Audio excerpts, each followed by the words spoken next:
জনগণৰ শিল্পী প্ৰকৃতিপ্ৰেমী তথা আৰ্তজনৰ সেৱক জুবিন গাৰ্গৰ স্মৃতিত প্ৰকৃতিপ্ৰেমী অনুষ্ঠান সেৱাই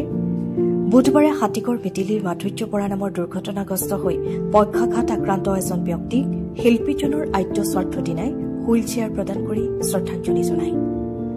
চিনামৰাৰ প্ৰতিবন্ধী শিশু বিকাশ কেন্দ্ৰ প্ৰেৰণাৰ সহযোগত মহান শিল্পীজনৰ স্মৃতিত সেৱাৰ সভাপতি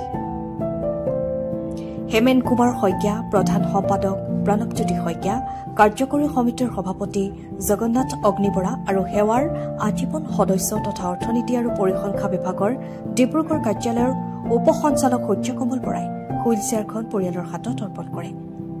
মহান শিল্পীজনৰ মানুহ আৰু প্ৰকৃতিৰ প্ৰতি থকা অকৃত্ৰিম প্ৰেমৰ প্ৰতি শ্ৰদ্ধা জনাই অনুষ্ঠানটোৰ তৰফৰ পৰা এই পদক্ষেপ গ্ৰহণ কৰা বুলি সম্পাদক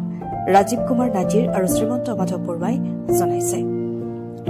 একমাত্ৰ উপাৰ্জনক্ষম ব্যক্তিজনৰ দুৰ্ঘটনাৰ এবছৰো অধিক কাল হোৱাৰ পাছতো কোনো ধৰণৰ চৰকাৰী সাহায্য নোপোৱা বুলি উল্লেখ কৰি পৰিয়ালটোৱে দৈনন্দিন সন্মুখীন হোৱা সমস্যাৰ ক্ষেত্ৰত